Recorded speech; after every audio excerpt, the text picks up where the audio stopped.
Hola amigos, bienvenidos a Relatos en la Ventana. Hoy me atrevo a leeros a todo un mito, a una de las grandes, grandísimas escritoras brasileñas. Se trata de Clarice Lispector. Hay determinadas escritoras a las que una no se puede acercar de otra manera que no sea con respeto. Respeto ante la gran figura que es, no solo literaria, sino ante su propia vida. Hija de unos inmigrantes pobres judíos procedentes de Ucrania, la familia se tuvo que refugiar en el otro lado del mundo, nada menos que en Brasil. Y el padre, siempre en el ánimo del padre, siempre estuvo que sus hijas al final salieran adelante y demostrar lo feliz que era con sus hijas, que sus hijas realmente valían la pena. Clarice, desde luego, lo demostró con creces.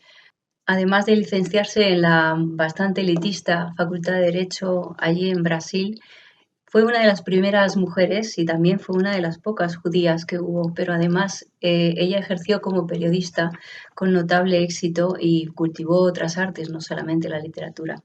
Su gramática es bastante rota y es una autora de sensaciones, de impulsos, y como dice también Eloy Tizón, parece que está a medio camino entre relatar la vida exterior y la vida interior propia.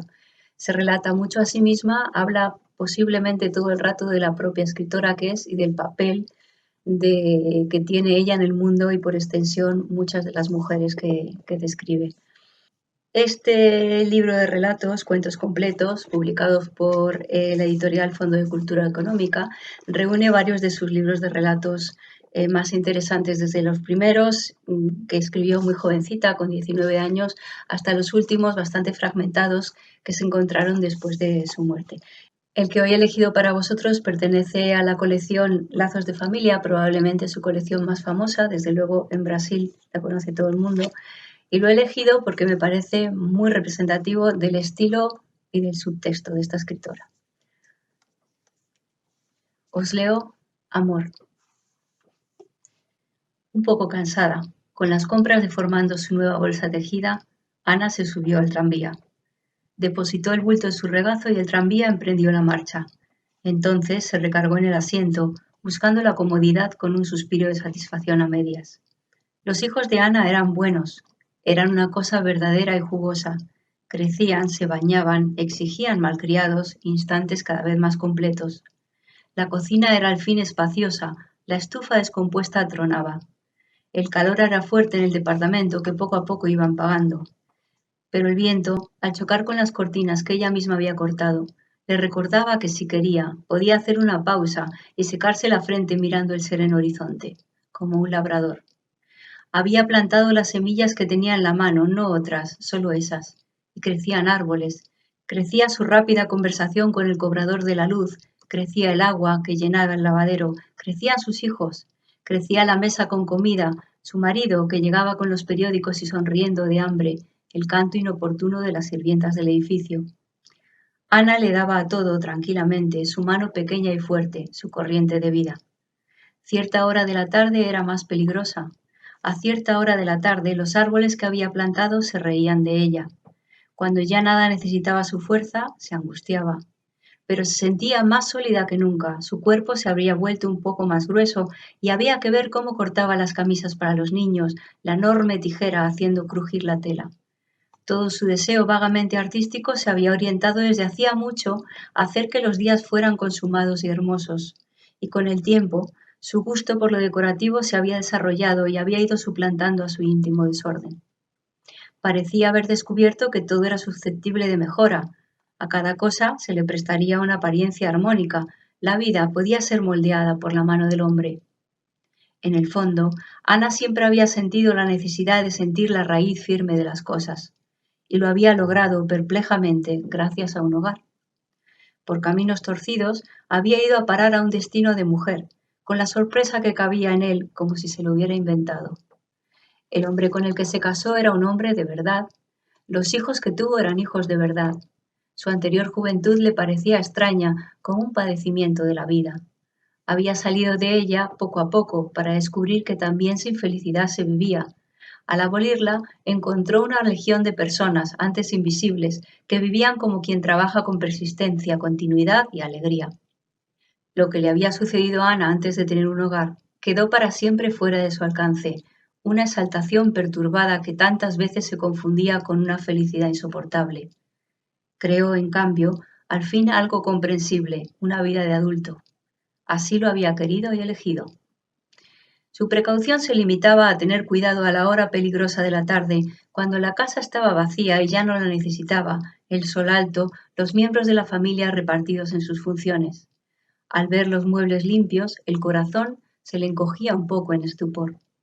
Pero en su vida no había lugar para enternecerse por su estupor, lo ahogaba con la misma habilidad que le habían transmitido los quehaceres domésticos. Entonces salía a hacer compras o llevar cosas a arreglar, cuidando de su hogar y su familia sin que ellos lo supieran. Cuando volviera estaría atardeciendo y los niños, de regreso de la escuela, la exigirían. Así llegaría la noche con su tranquila vibración. En la mañana despertaría aureolada por los serenos deberes. Encontraría los muebles otra vez polvosos y sucios, como si volvieran arrepentidos. En cuanto a ella misma, formaba oscuramente parte de las raíces negras y suaves del mundo, y alimentaba anónima la vida. Así estaba bien, así lo había querido y elegido. El tranvía se tambaleaba en los rieles, entraba en las calles anchas. Pronto sopló un viento más húmedo, anunciando más que el fin de la tarde, el fin de la hora inestable. Ana respiró profundamente y una gran aceptación dio a su rostro un aire de mujer. El tranvía se arrastraba, luego se paraba en seco. Hasta Humaitá tendría tiempo de descansar. Entonces vio al hombre inmóvil en la parada. La diferencia entre él y los demás era que él estaba realmente inmóvil. De pie, mantenía las manos hacia adelante. Era un ciego. Pero ¿qué otra cosa hacía que Ana se enderezara, desconfiada?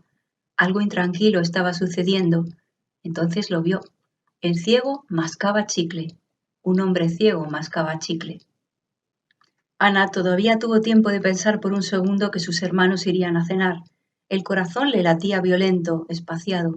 Inclinada, miraba el cielo profundamente, como se mira lo que no se ve. Él mascaba goma en la oscuridad, sin sufrimiento, con los ojos abiertos.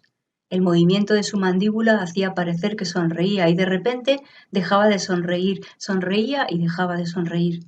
Ana lo miraba como si el hombre la hubiera insultado.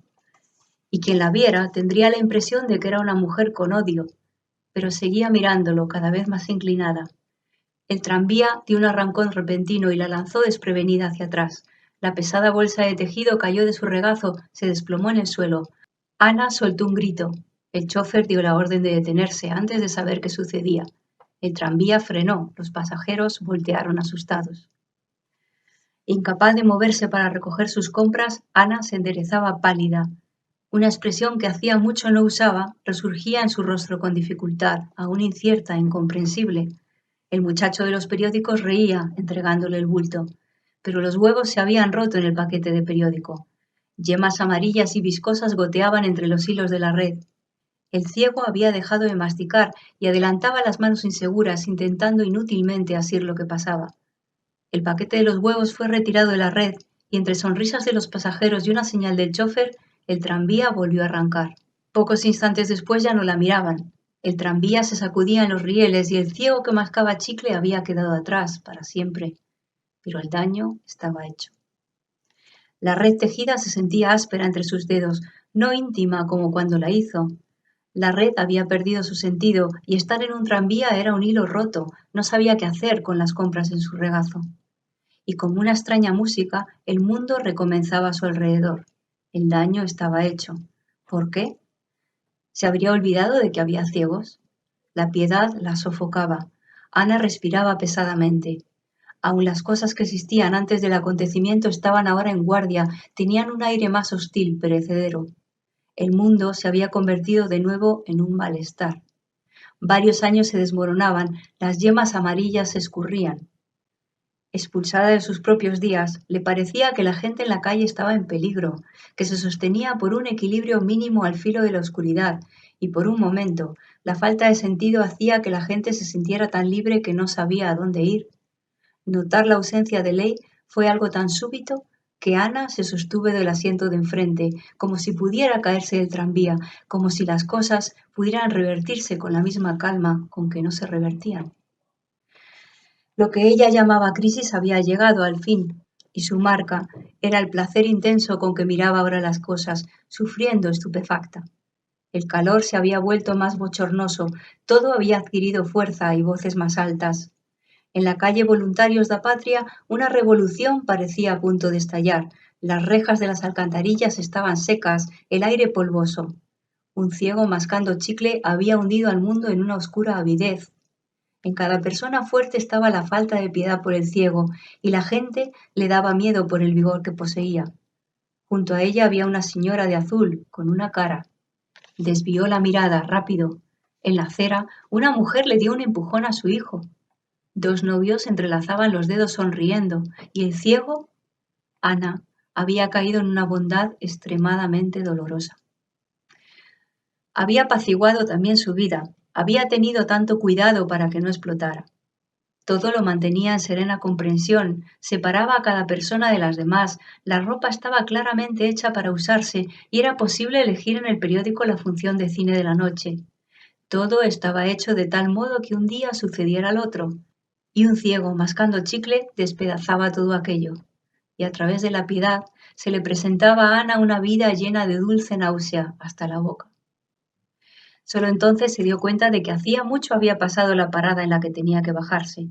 En la debilidad en que estaba, todo le llegaba con un susto. Bajó del tranvía con las piernas débiles, miró a su alrededor, sosteniendo la red sucia de huevo.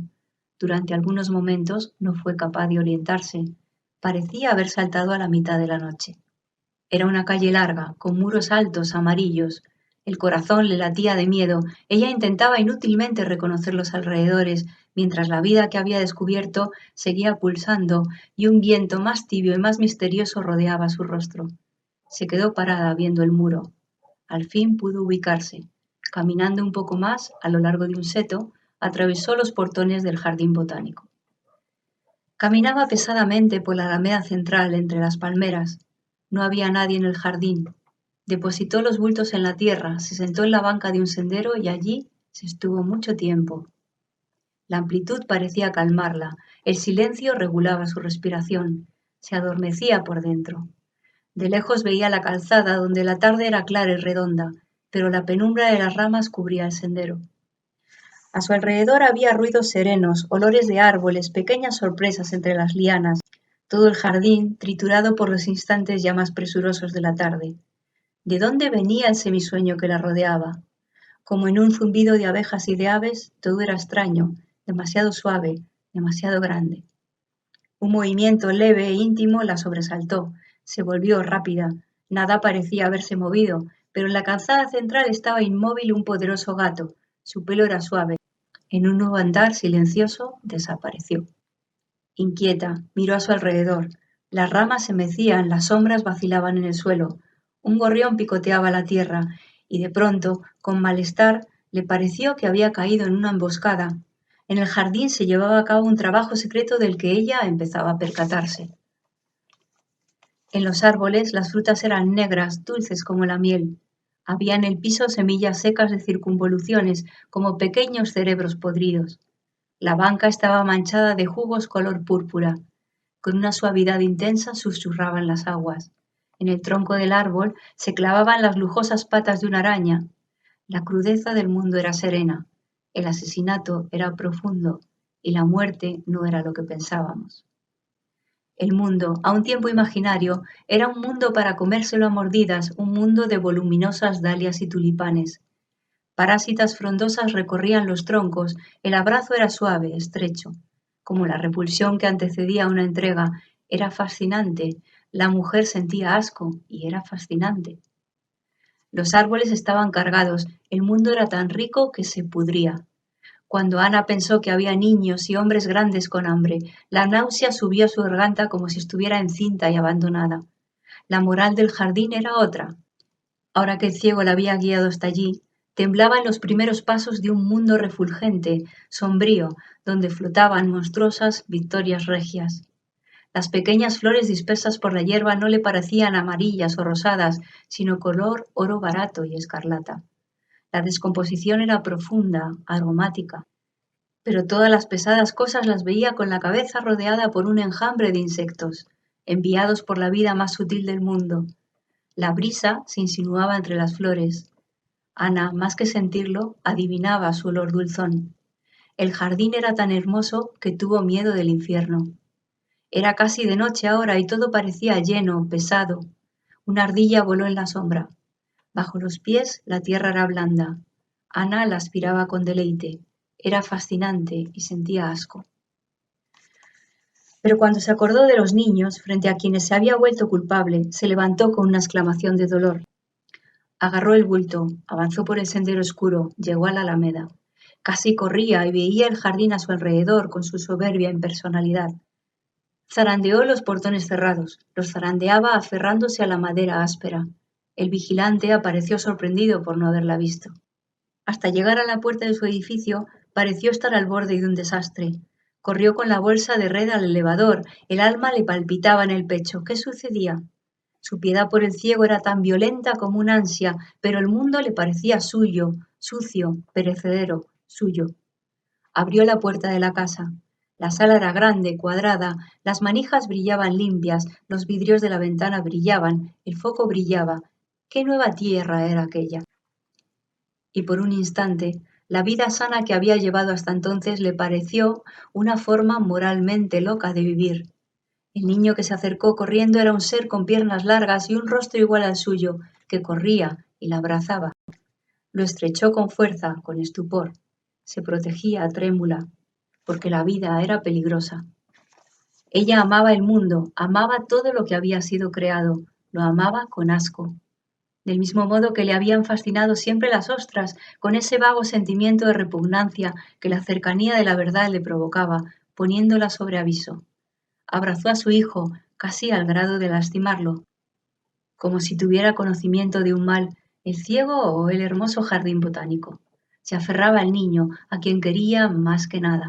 La había alcanzado el demonio de la fe. La vida es horrible, le dijo hambrienta, en voz baja. ¿Qué haría de seguir el llamado del ciego? ¿Se iría sola? Había lugares pobres y ricos que la necesitaban. Ella los necesitaba a ellos. Tengo miedo, dijo. Sentía las costillas delicadas del niño entre sus brazos, oyó su llanto asustado. Mamá, dijo el niño. Se apartó de él, miró aquella cara, se le crispó el corazón. No dejes que mamá te olvide, le dijo. El niño, en cuanto sintió que el abrazo se aflojaba, se escabulló y corrió hacia la puerta de su cuarto, desde donde la miró más seguro. Era la peor mirada que le hubieran dirigido jamás. La sangre se le subió a la cara, calentándola. Se dejó caer en una silla, con los dedos todavía atrapados en la bolsa de red. ¿De qué tenía vergüenza? No había forma de huir. Los días que ella había forjado se habían roto por la costra y el agua se escapaba. Estaba frente a la ostra y era imposible no mirarla. ¿De qué tenía vergüenza? Es que ya no era piedad, no era solo piedad. El corazón se le había llenado de las peores ganas de vivir. Ya no sabía si estaba del lado del ciego o de las espesas plantas. El hombre poco a poco se había alejado de ella y entre tormentos parecía haberse pasado al lado de los que le habían herido los ojos. El jardín botánico, sereno y alto, se lo revelaba. Con horror descubría que pertenecía a la parte fuerte del mundo, y qué nombre habría de darle a su violenta misericordia. Se vería obligada a besar al leproso, pues nunca sería simplemente su hermana. Un ciego me llevó a lo peor de mí misma, pensó estupefacta. Se sentía proscrita, porque ningún pobre bebería agua de sus manos ardientes. ¡Ah! Hubiera sido más fácil ser un santo que una persona. Por Dios, ¿no había sido verdadera la piedad que sondeó en su corazón las aguas más profundas? Pero era una piedad de león. Humillada, sabía que el ciego preferiría un amor más pobre, y estremeciéndose, también sabía por qué. La vida del jardín botánico la llamaba como la luna llama al hombre lobo. Oh, pero ella amaba al ciego, pensó con los ojos mojados, y no obstante, ese no era un sentimiento con el que iría a la iglesia. Tengo miedo, dijo sola en la sala. Se levantó y fue a la cocina a ayudar a la sirvienta a preparar la cena. Pero la vida la erizaba como un frío. Oía la chicharra de la escuela, lejana y constante, el pequeño horror del polvo conectado en filamentos, la parte interior de la estufa, donde descubrió la pequeña araña. Al levantar el florero para cambiarle el agua, ahí estaba el horror de la flor, entregándose lánguida y asquerosa a sus manos. El mismo trabajo secreto se llevaba a cabo allí, en la cocina. Cerca del bote de basura, aplastó a la hormiga con el pie. El pequeño asesinato de la hormiga. El cuerpo mínimo temblaba. Las gotas caían en el agua estancada del lavadero. Los escarabajos del verano. El horror de los escarabajos inexpresivos. A su alrededor había una vida silenciosa, lenta, insistente. Horror, horror. Caminaba de un lado a otro en la cocina, cortando los bistecs, revolviendo la crema. En torno a su cabeza, en ronda, en torno a la luz, los mosquitos de una noche cálida. Una noche en que la piedad era tan cruda como el mal amor. Entre los senos se le escurría el sudor. La fe la quebrantaba, el calor del horno ardía en sus ojos. Después su marido llegó, llegaron sus hermanos con sus mujeres, llegaron los hijos de sus hermanos. Cenaron con todas las ventanas abiertas en el 9º piso. Un avión se estremecía, amenazando en el calor del cielo. Aunque habían usado pocos huevos, la cena estaba rica. También sus niños se quedaron despiertos, jugando en el tapete con los demás. Era verano, hubiera sido inútil obligarlos a dormir. Ana estaba un poco pálida y reía suavemente con nosotros. Después de la cena, la primera brisa más fresca entró por fin por las ventanas. Ellos, la familia, rodeaban la mesa, cansados del día, felices de no disentir, tan dispuestos a no ver defectos. Se reían de todo, con un corazón bueno y humano. Los niños crecían admirablemente en torno suyo, y como a una mariposa, Ana atrapó al instante entre los dedos, antes de que nunca más fuera suyo. Después, cuando todos se marcharon y los niños ya estaban acostados, Ana era una mujer bruta que miraba por la ventana. La ciudad estaba dormida y caliente. Lo que había desencadenado el ciego cabría en sus días. ¿Cuántos años tardaría en envejecer de nuevo? Cualquier movimiento y pisaría a uno de los niños. Pero con una maldad de amante parecía aceptar que de la flor saliera el mosco, que las victorias regias flotaran en la oscuridad del lago. El ciego colgaba entre las frutas del jardín botánico. Si hubiera tronado la estufa, ya se habría incendiado toda la casa, pensó, corriendo a la cocina, donde se encontró con su marido frente al café derramado. ¿Qué pasó?, dijo, vibrando entera. Él se asustó con el miedo de su mujer. De repente se rió, comprendiendo. No pasa nada, soy un torpe. Parecía cansado, con ojeras. Pero ante el extraño semblante de Ana, la observó con más atención. Luego la atrajo en un rápido abrazo. No quiero que te pase nada, nunca, dijo ella. Deja que al menos me truene la estufa, respondió él, sonriendo. Ella siguió sin fuerza en sus brazos. Esa tarde algo tranquilo había reventado y en toda la casa había un aire humorístico, triste. Es hora de dormir, dijo él. Es tarde. Con un gesto que no era suyo, pero que pareció natural, tomó a su mujer por la mano y se la llevó sin mirar atrás, alejándola del peligro de vivir. Se había acabado el vértigo de bondad. Y se había atravesado el amor y su infierno. Ahora se peinaba frente al espejo, por un instante sin ningún mundo en el corazón. Antes de acostarse, como si apagara una vela, sopló la pequeña llama del día. Vale, así termina Amor, de Clarice Lispector. Espero que os haya hecho sentir.